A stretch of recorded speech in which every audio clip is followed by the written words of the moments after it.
Hi, everyone. Welcome. We're so glad to be here with you today to talk about data sharing and how we can think about, I think, in a different way of how we get to data sharing in order to meet all the goals that we've been hearing about in the last 48 hours.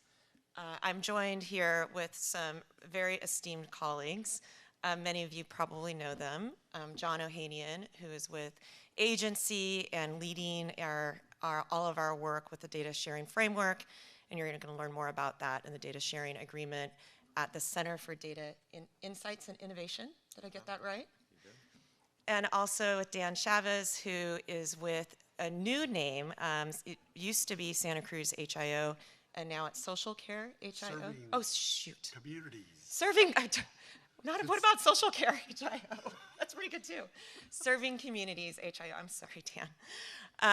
And we are, this is the brain trust here of what it's going to take for us to be able to get to ubiquitous data sharing in the state. So we'll get kicked off. We have a few slides each that we want to be able to do some level setting, and especially, I think, be able to give you some context of what the state is up to if you're not familiar with all the work that John and his team are doing. And also, I think, some great on-the-ground context that Dan can share about the work that they're doing in Santa Cruz. And to get us kicked off, I'm just going to go ahead and start with some recent work that we are doing as part of building a coalition to be able to advance data sharing in the state. It's called Connecting for Better Health, and I welcome all of you. I recognize many of you join us on a regular basis, but I will give you more information about that. It's open for you to, be able to lean in, provide your voice, and we can provide it to the state as they start thinking about the way forward. I just want to, I think the work that we've been doing with Connecting for Better Health has really given us the ability to focus on some key scenarios and populations so that we can really hone in and emphasize to the state and stakeholders why it's so important to get this right. When we started Connecting for Better Health 3 years ago, we really looked at two primary use cases, and those two use cases continue to be a driving force. The first is around public health. We were in the middle of the pandemic at the time. And then the other is CalAIM. We knew it was coming, and we know we needed to get it right. And as we start learning more about CalAIM and learning more about the incredible gaps we have in public health, those two use cases continue to remain at front. So our first year, we had 3 webinars that we sponsored around data sharing and public health. We then, last year, really started to look at a population basis. So our first was around homelessness. Our second is around aging adults. And our third that we'll be launching next month is women and children, and looking at the WIC use case. All of this comes back to what we learned, which is data sharing is local. There's one thing I hope you take away today, and hopefully you agree, is data sharing is local and healthcare is local. So we have to architect this data sharing sandbox, if you will, where we have infrastructure that's held up and supported by the state, but then allows our communities to be able to bring those at the table who need to be at the table to be able to serve our patients and our communities.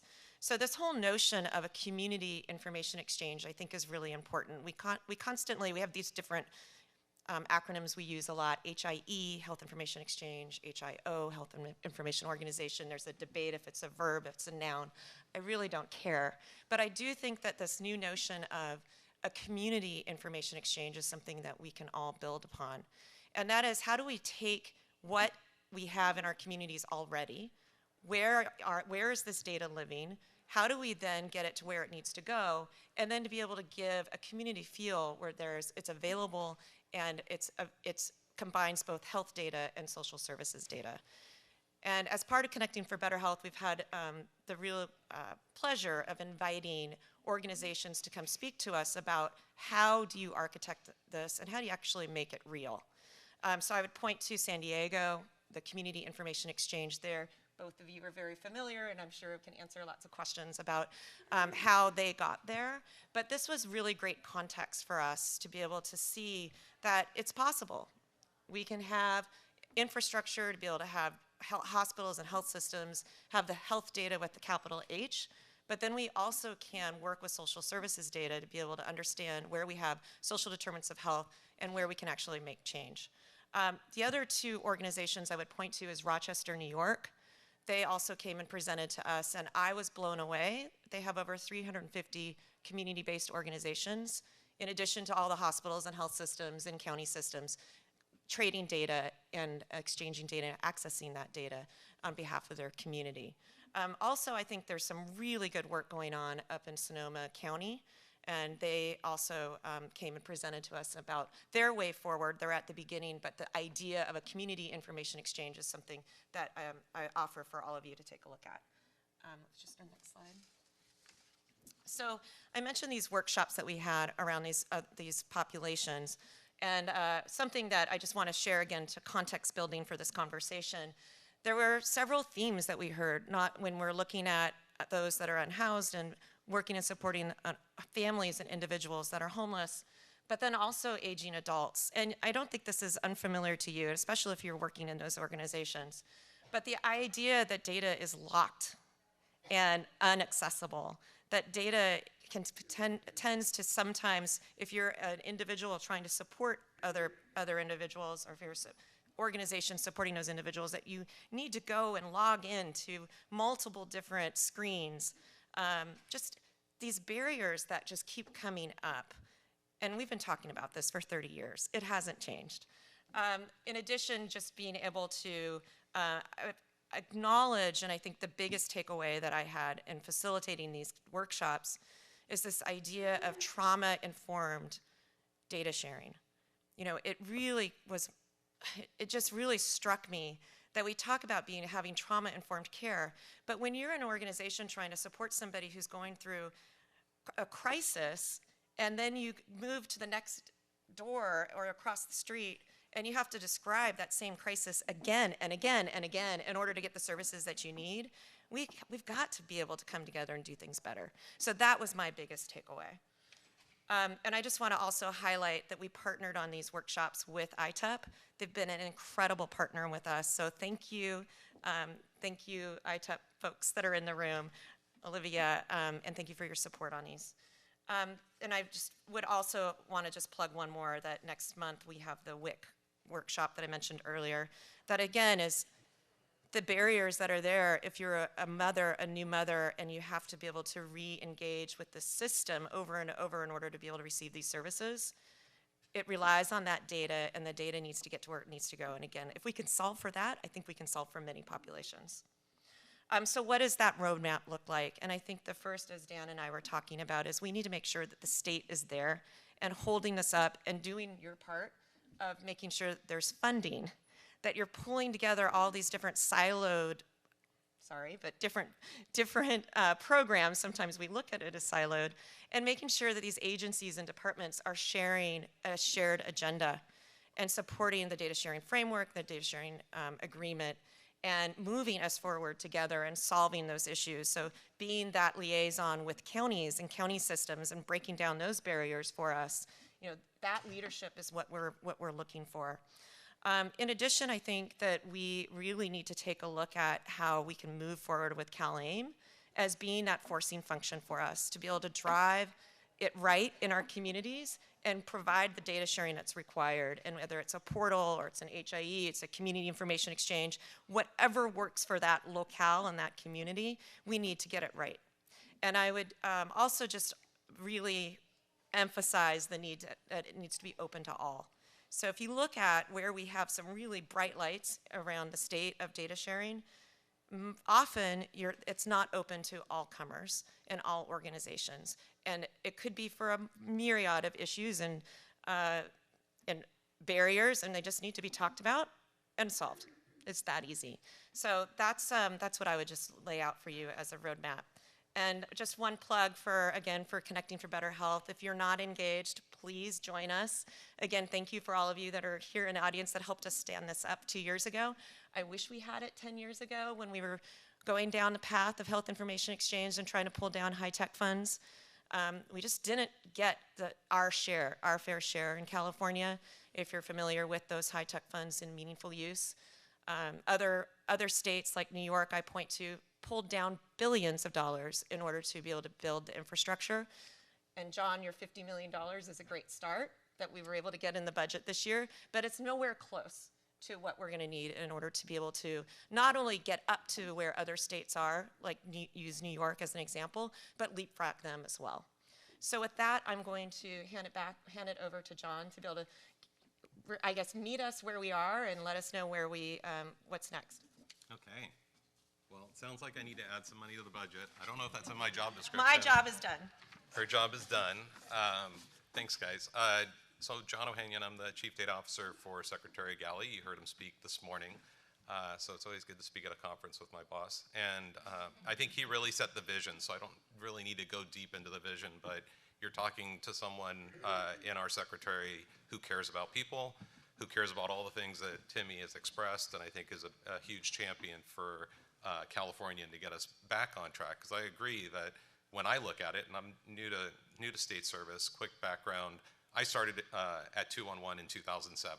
So I started 3 weeks before the fires, and I was quickly catapulted in an environment of politics and other things, running a social service organization, but basically trying to make a point to folks that everyone needs a 3-digit number for non-emergency services.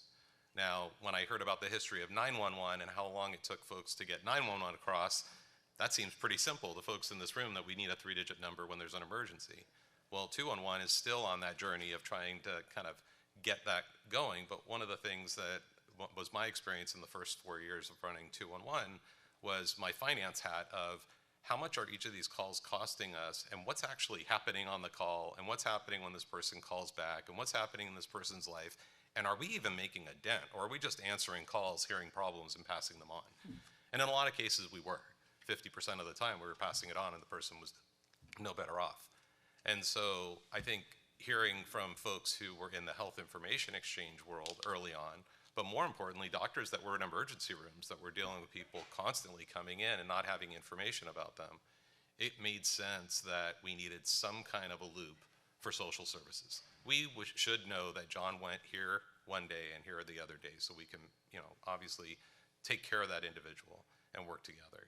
And it's interesting because now fast forward 15 years later, I'm sitting here at the state, got to the state right before lockdown during COVID, so another baptism by fire, and sitting there in the room and seeing the secretary firsthand dealing with data requests and data issues and technology challenges and systems challenges.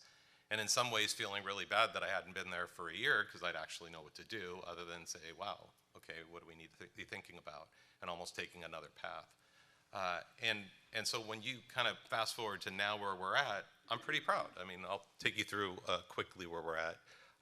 That's our secretary is kind of insistent. I hope you've heard this before. I don't know if we mentioned it today, but it's really the driver of where we're at. And if you look at the timeline, I have a timeline here that starts just a couple of years ago. But really, when you mention high tech and these other programs, the state actually walked away from a lot of these things. And so we are making up for lost time. I am told at least once a week that we're moving too fast, which I think is a great compliment to the state. And I will keep hearing that, and I'm not going to stop from working fast. I know that the dollars that we're investing is a far cry from what's needed and a far cry from what actually the investment would make, would be possible. So what we tried to do was see what we could do with what we had. And so what you see in our plan is not a build out of a statewide exchange, but actually a leveraging of all the technology and infrastructure that's already in the state. CIEs are there. They may not be called CIEs, but they're there. There's individuals that are working on a phone book, but know the other people and are doing it, in old school way. I will also say that being at the point now that last week we passed a milestone. January 31st was the due date. We have, a lot of folks that have not signed the data sharing agreement. It is the law. I can't change the law. I'm not the legislature. But what I'm doing is having office hours, and anyone that wants to talk about why they're not signing, what they're concerned about, I'm taking your call. I'm listening. We're looking at our policies and procedures. We're trying to adapt. We have done that. So my hope is that the trust is there, that we will continue doing that. But if you think about it, the conversations that we're having now with folks who are hesitant to signing, are the same conversations that 12 or 13 years ago when I sat around in HIE in San Diego, we had the health organizations with that same fear. Oh, well, I don't want to share my information. Those were the conversations happening. So if they're happening between health organizations 12 years ago, it's no surprise that that continues to be the conversation. So now what we're looking for is leaders to step forward and say, I don't know exactly what all the policies are, but for the last 18 months, with almost 1,000 people participating in this process, we have solid PMPs. We're continuing to open comment, but we can't do it by ourselves. It is local. So we can set up a framework. That is the goal of the state, right? To set a leadership, to set a strong vision, to put some things in motion. But then it really needs to be the locals that take part and the locals that come back and tell us why something doesn't work and what we need to do to adapt. So I'm hoping that takes you kind of through. I'm going to skip over this, but you know, hopefully you've seen our vision. Hopefully you've taken a look at our site where everything that we've done for the last 18 months is on there. If you wanted to see me present every single meeting, you can put that on. It's on all recorded, all the webinars and everything else that's going on. If you get tired at night, you can listen to that. I love this picture and I hate this picture, because if it was this simple, we'd be there, and we're not, right? Has everyone seen this picture before? We need more person-centered services.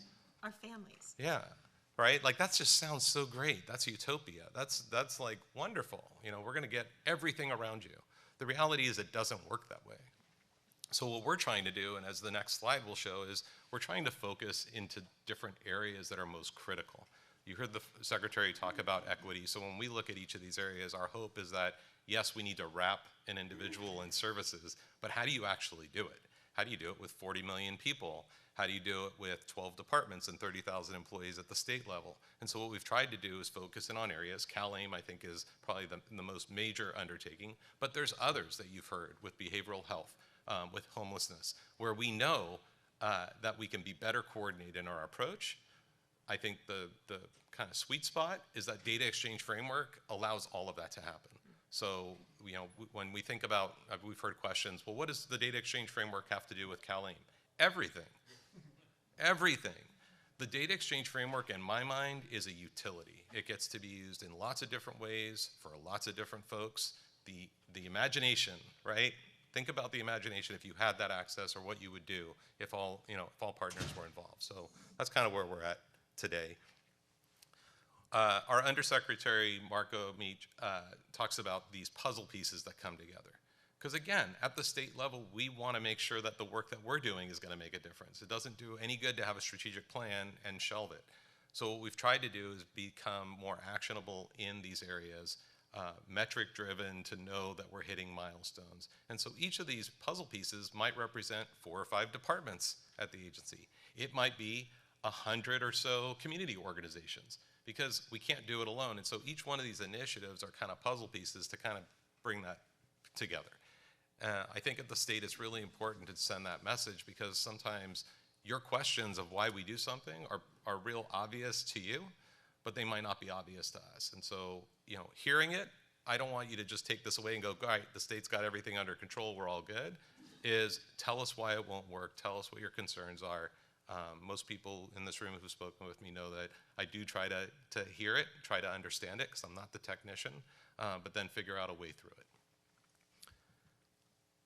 So this is our timeline quick of 2022 and all that we've accomplished. And I think what's really exciting is we do have $50 million coming out in grants for technical assistance. Really, we're concerned about the folks that are not yet already electronically storing, managing, caring for their patients with electronic data, as well as not connected to an exchange, not connected to a QHIO, if you will. And so there is that money there. I'm continuing to push that if we demonstrate value, this shows a good investment, we continue to look at other opportunities for funding. And that probably comes from all of you as well, looking at where the areas are. What are we going to hit at the end of this 2-year spot? Who's still going to be uncovered? Who's still going to be concerned? We want to hear from them now and be able to plan for that. I'm really excited that we can kind of look at our rollout and know that we're now tracking. We're just about 11 months from that big first window of exchanging information. Everyone was required to sign last week, but some organizations are going to have to start exchanging data within the next 11 months. Others will have a few years grace period to get there, a lot of smaller providers and things like that. And I think today we're talking a lot about the community information, because while this project is concentrated a lot on health information, it's very much equally pushing social service exchange of information as well. This is kind of cool. This has been a startup.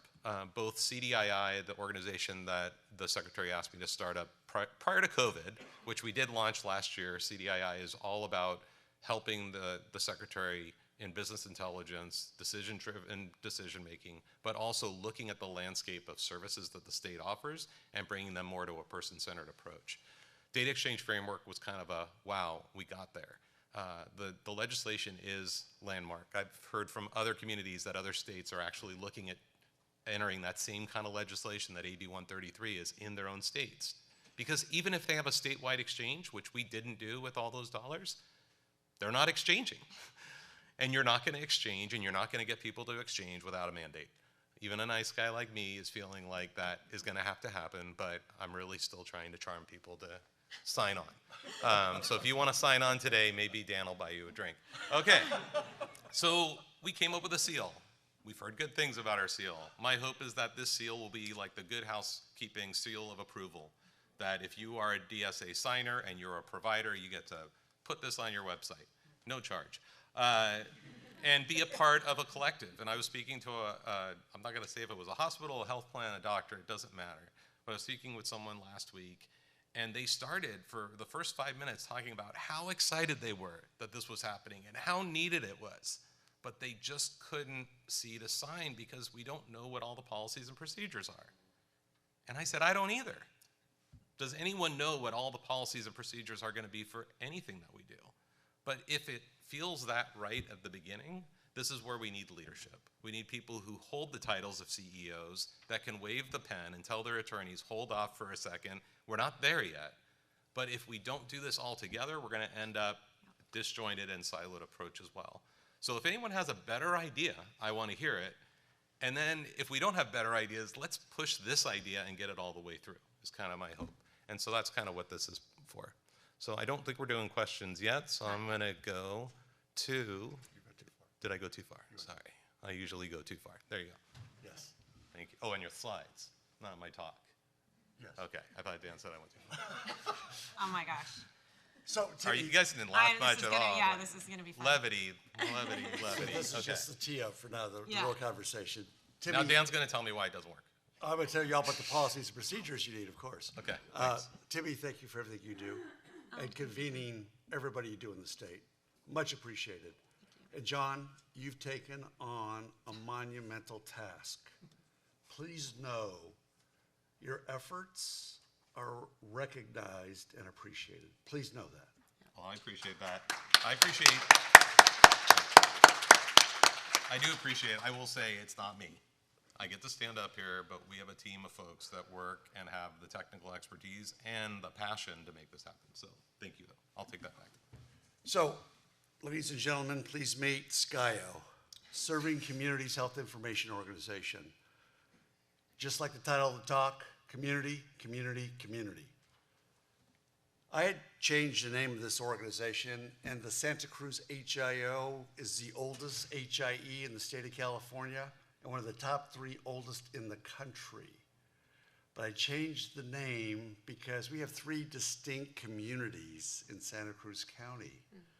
And my old moniker didn't say Santa Cruz County, it said Santa Cruz. And so part of the message that if we're to be successful, right, we have to organize and identify with what works for our community. So that's suggestion 1 right on the title slide for all of you, right? So this is why we did this, changing our name, as well as to be able to help others with data exchange framework and CalAIM in neighboring communities. So we really want to do that. We're a path, a TA marketplace provider. And so we're here to help. We've got a lot of experience, a lot of legacy, a lot of scars. And so we're happy to share those best practices, the do's and the don't do's going forward, if you would be so kind. So we're at an interesting point. This is my first ITO. I've learned so much. But 2023 is going to be crazy, right? the intersection of CalAIM and the data exchange framework, I don't know about you all, but it kind of blows my mind. I don't know how we're going to get it all done. Truly, what a unique time and place for all of us. It's a tremendous opportunity. Yes, there's lots of money. Yes, there's lots of energy. Yes, there's lots to do. And it requires a tremendous amount of sharing to make that happen. And sharing doesn't happen without trust. So we're going to have to bring down a few barriers, work on some policy issues, involve a lot of people, get people talking that don't normally talk to make this happen. Get systems to talk that don't normally talk to make all this happen. But is it data exchange framework or is it CalAIM? Yes, C, all the above. But how? How? Back to the same answer. Community, community, community. It's not going to come from Sacramento. It's not going to come from the large health systems. It's not going to come from the large health plans. It's going to come from the community.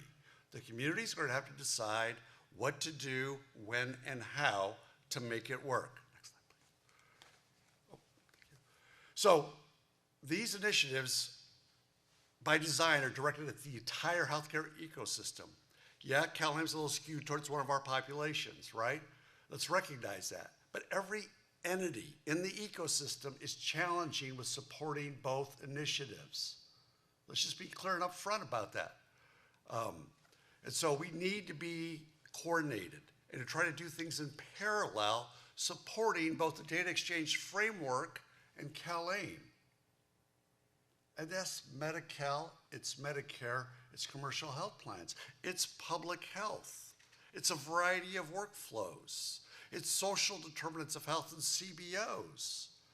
It's all got to be balanced in its implementation. We can do this as a community. When was the last time you were at a meeting and the county and the MCO was at the table? Well, I would suggest going forward that the CBOs and the county and the health plan should be at every table going forward.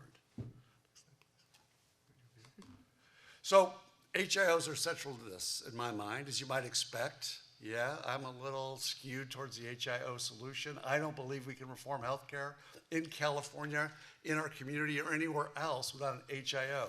Because HIOs, by design, understand the complexities of our federated delivery system. We can't expect patients, people, to honor county lines for their care. That's unreasonable. It's not going to happen. Right? So we have to share between county lines, between managed care organizations. HIOs understand the government bifurcation between health and human services. This is a government construct that may be the greatest barrier to interoperability, in my humble opinion. We're not going to change yet in 2023. Yes, we need to advocate that that be changed, starting in Washington, then Sacramento, then our counties. But this bifurcation between health and human services is not going to go away. I was just in a meeting on aging. That's on the human services side. Housing on the human services side. We talked a lot about mental health and substance abuse disorder already in this meeting. Well, health, mental health and substance use, health services, housing is human services. We've got to work hard to break down these barriers. HIOs know how to do that. We naturally support diversity and equity. We collect this information. I just put a change order into my staff. They love when I go to meetings because I text back and put change orders in. Collect broadband access in the medical record in the HIE. It's got to be there.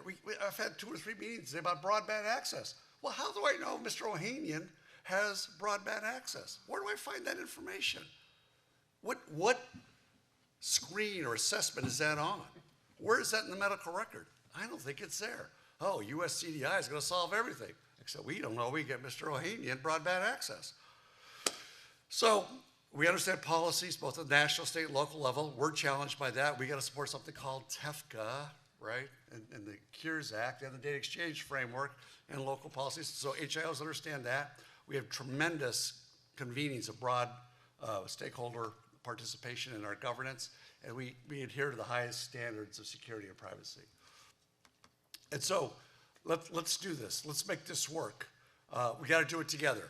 You can't pick one or the other. That doesn't work. So as a community, let's find our way to get this together. Utilize the HIO. Make sure CBOs have a place at the table. You know, this gentleman and I have some history together in San Diego. In my mind, 211s have to be part of this. One of the things I did in Santa Cruz when I got there is the 211 in Santa Cruz was excluded from these conversations. No, stop. 211's part of this. Come to the table. Strive for balance. When you do a workflow, include Medicare and commercials in the workflow. Just don't make it a Medi-Cal workflow. Do it from the beginning. Don't leave anybody behind. And then drive for equilibrium in HIO funding and sustainability. Now, basically, I just exploded these charts. We can go right to questions so I can stop. Well, it's fabulous. I think I get to ask a couple of questions to get us kicked off, but then I definitely want to use this time and open it up for questions as well. I think we just did a big acronym soup. And how many, just raise of hands in the audience, is familiar with the data exchange framework?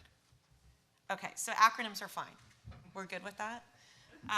So please, if you have a question, and make sure that you keep us honest with them. But one of the questions I just want to get kicked off is the puzzle pieces. It's a fantastic visual for how the state is thinking about all these multiple huge initiatives, transformative initiatives that rely on data to be successful, and also come with it some investment. So, John, if you could kind of think through on, how are you orchestrating that pulling together your peers from other agencies of thinking about how the data exchange framework is going to be part of their fabric going forward and their puzzle pieces? Well, we're having a lot of meetings. We have regular conversations. I think one of the pieces that I think is refreshing, but probably also scary, is what we know. It's not like I have a secret box that I'm not sharing with you about both and you'll hear this from our departments. I know there's 2 other sessions happening right now, one with Flav on CalAIM and one with Elizabeth from HCI. There's a lot happening. And so, yes, from a leadership standpoint, we're syncing. We're also evolving our own programs. So as we evolve data exchange framework, as CalAIM continues to evolve, there's learning that goes a long way. So it's not like one planning meeting, cool, we're all set, it's going forward. I think the other part is gaining feedback from things like this. I mean, I will say also, I didn't quite know when I got to the state what advocate groups were going to be like to work with, because I had worked either private or at a nonprofit. And in my days at nonprofit, if we were there with the county, everyone was so nice to us because we were a nonprofit, and they were really angry with the county.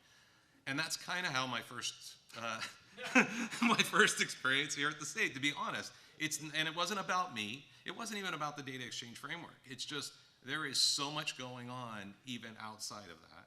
We know that, we could all sit there and say, well, the state does this good and bad. Fine. We know that community, this community is different than this community. We all have that. That's kind of like where we are. So I think the other part is don't stop the dialogue. And I keep trying to say that in these efforts of like, yes, I want you to sign and I want you to participate. We also need you. So as we start going into the social service sector, we need the social service organizations to be at the table. We need to maybe be challenged by what other, are you seeing some disconnect, right? Are you talking to someone at Cal HHS on one hand and you're like, they don't know what's going on? Let me know. Maybe we do need to engage. Maybe there's been changes, or maybe there needs to be a little bit more of a shared understanding of what we've decided or what we've kind of come up with to have all of you react to. I don't know if that answers your question, but it's a great opening. And, yeah. What we're hearing is the door's open. Yeah. We don't know what we don't know. And I will say that there's a chance with my other departments that I don't know exactly how something that DHCS is doing or CDPH is doing that might be impacting you with this. The hope is they're a part of our stakeholder group. They've been a part of this as well. We meet with them in between every one of our implementation advisory committees. I'm doing it. That doesn't mean you're covered. If you're hearing something, let me know. So I'm glad you just brought up CDPH as well. I was, in all of this last couple of years with these workshops, surprised to learn that WIC is actually part of CDPH.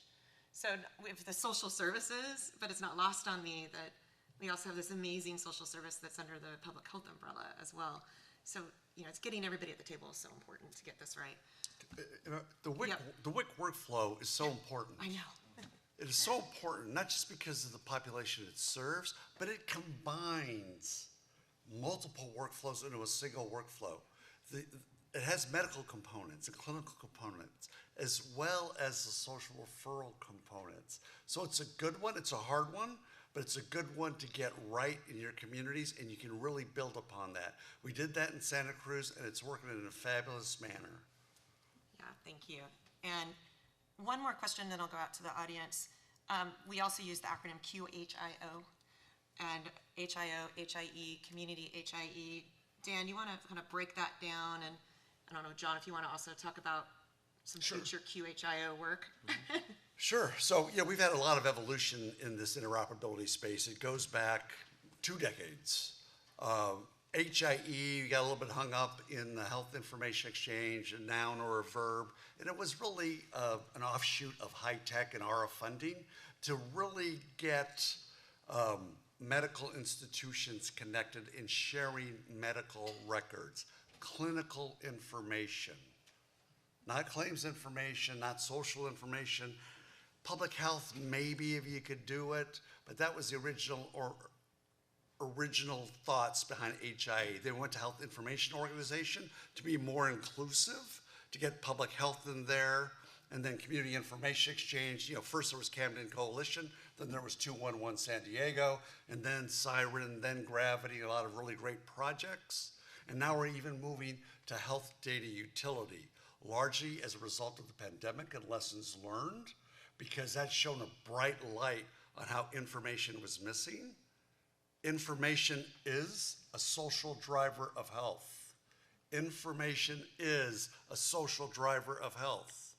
And so QHIO is a function of our data exchange framework so that you can be a recognized regional, comprehensive sharer and interoperability hub of information with the state of California. I think most of the existing HIEs in our state will qualify to be qualified HIOs within this framework. But that's where we need to go, right? Let's make whole person care real with whole person information. It should all be on a single sheet of paper, no longer a doctor's view of an individual, or a hospital view of an individual, or a health plan view of an individual. One view that will come through the HIO, or the health data utility, if I have anything to say about it. John, do you want to add on that? So I would just say how important it is for the next few years, again, to get this right, because we've had HIEs kind of grow up in the state that do not talk to each other. I don't know how many projects I've done there. I've been asked to go in and look at the landscape. We just did one in LA County, and the HIEs that are trading data in LA County do not play in the same sandbox with each other. And that's a travesty. So if the HIEs can do one thing through this qualified HIO, the requirement, if I had it, would be that they have to talk to each other. If the request is happening, they have to respond. So that's just one little, as moderator, I get to say that. John put it there. Okay, great. I have 2 questions, one in the back, and then, yes. Yeah, my 3. question maybe piggybacks on what you guys were just talking about, but Tim, you started this conversation, drilling into our minds that data exchange needs to happen at the local level. There's lots of HIEs and community data exchanges and Unitas and all sorts of things happening in different counties and communities. How does all of that play into the new state data exchange program? It's like I want a whiteboard. How many Yeah. exchanges are we going to have to be part of to cover all of our bases? So I think that the bottom line is that, the data exchange framework is not technology. It's not technology, it's not systems. The data exchange framework, when you hear referred, when you see that seal, it's about rules of the road. It's about having best practices, having quality, standards, if you will. If you take a look at just our executive summary, it'll kind of walk you through what those components are in terms of, but it's not technology because we already have the technology. Now, what you're mentioning is the market. This market has been flooded now with lots of organizations that are focusing in on, market share. Hey, we need, right, social services now, folks are wanting social service exchange. So now different providers like Unite Us, Bertha, I think it's still Aunt Bertha, or Go Find help. Find Find Help Help. now. Back in my 211 days, there were a lot of these, and now, you can see them even more evolving, which is great. And I always feel like it shouldn't only be the 211, it should be all organizations that are involved in social service navigation. In San Diego, our county really supported 211, so we were able to do certain things. In other communities, a foundation may have, United Way might have. To me, that didn't matter, but to Dan's point was have everyone at the table that does this type of work. The tools, to me, are going to change over time. So that's why we really wanted to stay at technology agnostic, was this needs to happen. And I think in a lot of ways, the market will just kind of take care of itself in that way. But was that the question that you were asking in particular on the, did that answer your question? Where's the QHIOs fall into this? Well, you have, part of that network is you have these health organizations. We have come up with a qualification process, so that's why you hear the little QHIO. We're going to be rolling it into our grants program because we believe that getting folks onboarded to a QHO is an easy, effective, cost-efficient way to get them exchanging information and information accessible to them. So we've kind of put it out there. I talk to a lot of people that are not technical and not even in health sometimes about this, and it's like, picture the freeway system that's already out there, but back to the broadband model, we haven't gone the last mile. And that's what you're really seeing.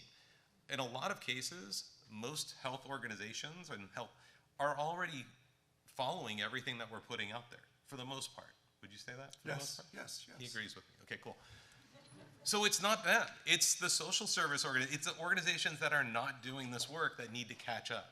And so a lot of what we're putting in place is there's no conflict with national. We're not trying to create new things. We're just trying to explain it to a world so that we can feel comfortable when the health organization says, I'm sharing with someone I've never shared before. How do I know that my information, my patient's information is going to be safe? We can answer it appropriately. Oh, I'm not supposed Yes. to call people. Well, yes, please. Oh, sorry. Yeah, we should use the mic, sorry. Hi, John. Hi. Jim Hickman. How are you? Good. We are common friend, Paul Meyer. I'm listening to this conversation and I'm asking myself, like any good consultant does, are we playbook ready? Meaning, if we take what Dan put up as the sort of stages of evolution of building that community exchange, his 3 nodes of county, QR, HIO, and health plan, and let's say we go to there's counties where such infrastructure doesn't exist. Is it time for a playbook that says, hey, communities, if you do this, here's the sequence, here's the timing, here's sort of the preferred order of operations? That's a great point. So a couple questions, or a couple comments. One is, I keep having this thought in my head that anyone that's going to take on this, hey, I need to comply with data exchange framework, they have their own implementation plan. So like I said, I meet with all the departments of Cal HHS, and each one of them, we're working on a data exchange framework implementation plan, because each of our departments, DHCS is different than Department of Aging, how they're going to play, how ready they are, how internally structured we are. And we've contemplated with doing that exact same thing at a county level, right? Because County A compared to County B, yes, exactly. And wouldn't it be great to know, hey, here's the 4 boxes they can check and the 6 they can't. So when we look at potential investment, when we look at other levers that we can pull where counties are getting funding or not getting funding for certain areas, maybe we need to tee up the problem and the solution so crystal clear that people go, oh, this is what we need to do here. Yes. So there's a pre-assessment. It's like a readiness Yeah. assessment. Yeah. Yeah, and I can jump in. I mean, every county is so different and have different resources and are at different stages of readiness. Many health plans are, you have one health plan versus 2, 3, 4, 5. Right, Or, right. yeah, Yep. so it's gonna vary. But there are leverage points. Yeah. Right, and the HIO is a leverage point, right? We did That's wonderful right. work in San Diego because everything for public health went through the HIE, right? Our health plan in Santa Cruz is going to make the HIE the integration hub for all digital information in and out of the MCO. So the HIEs have the ability to connect and curate data to anyone's satisfaction, whether it be Sacramento or the health plan or what have you. Right. Greg, oh, all of a sudden you just, you're there. Okay. So when you're successful, you have whole person information and whole individual information. Can you talk about the role of analytics? What then? What about the population health perspective? What about the provider? What about the health plan? What about the county that wants to look at information as you cluster it once you have it by individual? Who wants to The take holy grail. Yeah. I mean, where do you want to start? Yeah. Right, right. I guess I would say, where do you want to start? Do you want to talk about how we're going to, stop the cycle of homelessness, right? I mean, that's one piece. I mean, I guess I don't know where to take that question. There's lots of. I think it gets aggregated at the regional level, at the local level, to start with, right? And Who owns that process? the community does. That's that public-private partnership that governs that HIO in that region. And that becomes a feeder to the state's activities. I was a subcontractor to one of the public health management or population health management proposals. And we basically proposed that the local HIEs would aggregate the information on behalf of the state.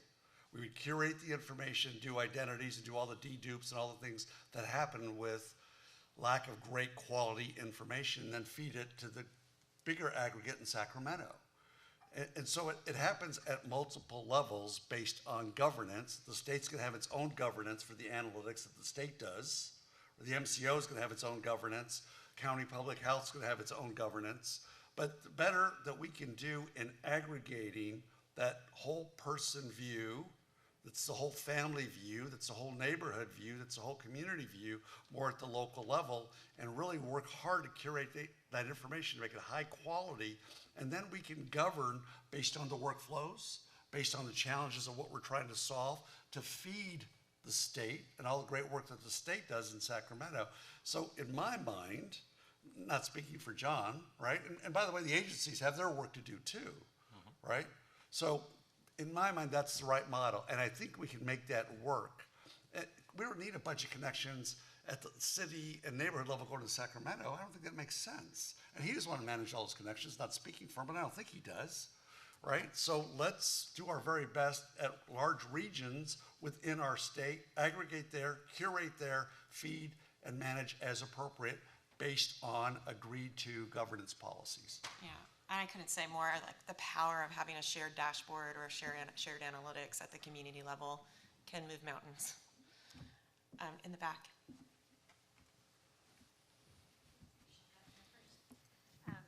Hi, thank you so much for this panel. It's actually a really nice connection to the opening panel we had this morning, and sort of, what I was thinking there is that data is the linchpin that sort of makes all of those things happen, right? So I'm with Alameda County, and we are going to be an early adopter with the DXF, and we're going to sign it, and we're so excited. And we are not as far along as Santa Cruz, but kind of a baby HIO. And one of the things that's really sticky with some of this is that because of all of those puzzle pieces, right, all of the entities that are responsible for those are sort of feeling the pressure to make this happen. And so I wonder if you have some thoughts to like how there might be some standardization or some effort from the state to perhaps say like, oh, hey, managed care, we're going to give you this money, but please don't spend it on a new platform without checking in with your county, right? Like those requirements don't exist. And so because I think on the implementation space, we're all trying to like do our thing, but building that coalition with the community, getting buy-in from all of our clinics, that takes time. And I'm not sure anyone's feeling like we have the time to meet all the deadlines. Yeah. That's a good point. So you need the puzzle piece diagram for your Alameda. You need a design. We tell John all the time, some of us do, that he needs a data architecture, a health data architecture for the state of California. Because we're not, and it goes back to Greg's question, right? How does this all fit where it's supposed to fit, right? So that at least requires a high level sort of puzzle diagram at every level to get everybody on the same page as to where this is going to go. We can, and Blue Path is the path facilitator for Alameda, so we'll follow up. Yep. Yep. That sounds like something that we can do as part of Kelly. That'd be You have great. anything else on No, that? I'd love to see it when you do it. Well, that goes back to the roadmap. And I think that's the power of the way CalAIM is architected with the path facilitators, is that there's several of our peers in the room that are other path facilitators, where we can take what's happening in our communities and be able to share that with each other, and hopefully come up with a unified roadmap going forward. Lisa being one of our peers. Lisa? Hi, everyone. So, piggybacking on this great conversation, and knowing that there are different timelines for different types of providers, and yet, there is this immense pressure to really implement CalAIM, CYBHII, all these initiatives on the ground that have to link together now. I wanted to ask the question, what would you say to CBOs, to counties who are not required to sign currently? They're not required until 2026 to sign the DXF, but there are benefits to early adoption. I was wondering if you could speak to some of those early benefits for CBOs, for counties, because that's something that we hear often when we're facilitating on the ground. Why should I do this? I'm not required to yet. What does this all mean? And for everybody else, I have brought for Timmy a fact sheet about the DXF and the PNP. So if you're curious, want it broken down, come see me. We got some fact sheets. Awesome, thank you, Lisa. I forgot those. So CBOs, what would you tell those CBOs that are on the sideline? Or counties, actually, and the counties too, I think. I mean, look, if someone's not required to sign, you don't need to sign. But I think that everyone should sign.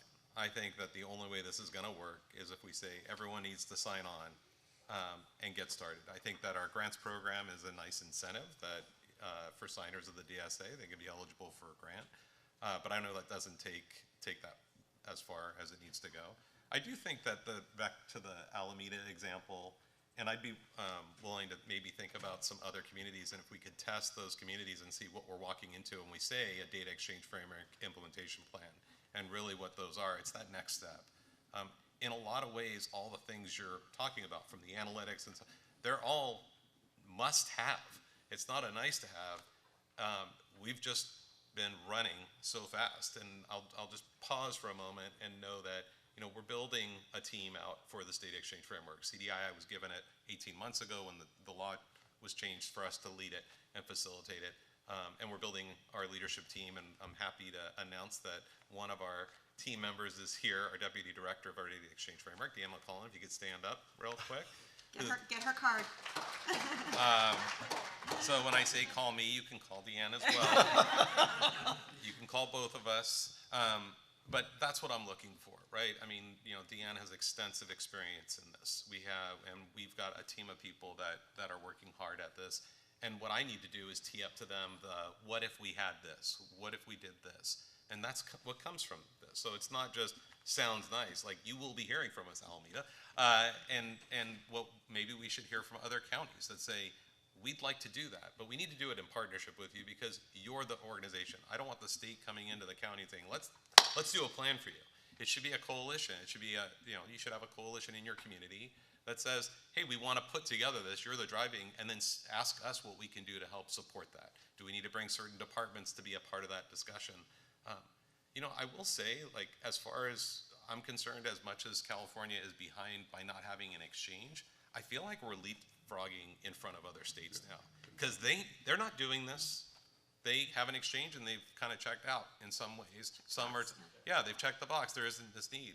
We have a unique set. I mean, ITUP, for setting the stage, I think it's critical because I was on a personal level caring for parents and grandparents and not having we all have our own personal experiences. This is not just a nice to have. This is a must have. And that's kind of where we're at. So the fact that you're meeting us and we don't have all the answers, I'm okay with that. I really am, and I hope that you are as well, knowing that this is very new, although folks have been working on it for a long time. But I do think that 2023 is going to be a changer. I honestly believe the two most leverageable entities to make all this happen are the counties and the MCOs, and they will drag along the CBOs by definition. So really get the MCO and the county to the table. They're absolutely key. They're really leverageable. And I think we also learned from our workshop on aging that the agencies for area aging hold contracts with a lot of the CBOs that we're trying to work with for CalAIM, and that there is some nascent data sharing happening already. So maybe there's an infrastructure already in place in the county that we just need to tap into and scale. HMIS data is the same. Back to that assessment of what data is already being shared. That's a great place to start. Yep. It's a great place to start. And also very interesting, one of our clients in Marin County is probation. And the work that's happening with Justice involved, CalAIM, and probation also have these contracts with the CBOs that are doing a lot of that navigation and need the data. So there's possibly already a roadmap already in place that we just need to unlock, lift, and not be so siloed, right? Yeah. Any additional questions out there? Okay, great. So if we signed, or if we need to sign, or if we're going to sign, and then we're supposed to start sharing data, if the data exchange is not actually a technology platform, on what platform are we supposed to start sharing? If I'm an FQHC, for example, what do I need to connect my EHR to say that I'm doing what I signed that I was going to be doing? Dan, what does he need to connect to? Depends where he lives. Yeah, where Yeah. are you? Where are you? Which region? Where you live? El Dorado County, last. So El Dorado's standing it up as we speak. They've reached out for guidance, so they're in the planning process. That's what I know about El Dorado. El Dorado HIO. No, El Dorado County. Oh, El Dorado County. Yeah, and I don't believe there's a in place HIO in El Dorado, but they're trying to figure it out, and that's largely being driven by the county. That's who's reached out to us for help. So So we all join local HIOs, and then those theoretically. And then they should talk to each other. right, Deanne. But I think in the policies and procedures and the information, it speaks of you can do it through fire. Yeah. You can do it through HL7, and you can do it through, I think there's even something else besides HIOs, which touches upon, especially on the provider side, the health side, that which does exist today. Yes, absolutely. Yeah. Not rebuild, and then it's Including his legacy EHR, whoever that is. I mean, I'm happy to talk with you afterwards for a couple options. It won't take us all but 5 minutes, depending on what EHR you employ. So what's next, John? What's the next 30 days? Give us how to engage. What's the next, yeah. I feel like a job interview. What are you gonna do in the? Yeah. No, I Well- think that's a call to action, you know. So really, here's let's what wrap I'm- up with a call to action. Well, what I didn't mention that's next, and it's undergoing, and folks ask about it, and I'm surprised no one asked about it today, so I'm gonna just hit it anyway, is people ask about the enforcement part of it and the governance. I know, right? Thank you. I'm bringing it up, that's weird. I didn't want to put you on the spot. It's okay. Truthfully. So, thank you. That time. I've done it plenty of times before. So, and this is state, it might sound like state speak because it is, because, you know, we as state servants are not, we are not the legislators, so, but we are at Cal HHS committed to governance for data exchange framework. We, you know, I think I heard very early on, is the state kind of jumping in and you're going to jump back out? No, we are here to stay. And so there's some both discussions as well as some planning going on of moving legislation, hopefully in the next year, hopefully sooner actually, to create a governance body for the data exchange framework. Because while myself and CDII are taking the secretary and undersecretary's direction and working with all of you, the data exchange framework is bigger than that. It's bigger than any one person. It's bigger than any one organization like CDII. And so we're putting a governing board similar to what you'd have in like a Covered California board, where you'd have an independent board that's really looking at success, who's probably also looking at the analytics and where we want to make change and where we can advance it. So I'm excited about that. It'll layer in, my hope is more transparency and continued trust in this process that we're trying to move something forward that works for everyone. That's not the next 30 days, but it is the next 30 days in some way. And enforcement? Well, I think that comes along with it. I think that as much as we can, over the next couple of months, get folks to sign willingly, my hope is that, you know, eventually some departments might exercise, some other initiatives might exercise ways to say, hey, it'd be really great if you signed, or hey, you need to follow the law, because signing on the 31st is the law. It's not like any of us can say, don't worry about it, you don't need to sign. However, how are we going to get there is probably the secret, and what works. So as soon as I know more about where those conversations are going, I'm sure you'll hear about it through Connecting for Better Health. There you go. Great way to end, and I do want to plug us. So look at Connecting for Better Health, because we are tracking this every other Calling week. every day. Every other week. We're looking at the policies and procedures, and we're having a collective voice back to the state. So we welcome all of you to get engaged. Robbie is here, several of my team members here. So come up, we'll get engaged. Robbie, Thank you. hey, Robbie. Thank you, everyone. Wow, right on time. All right.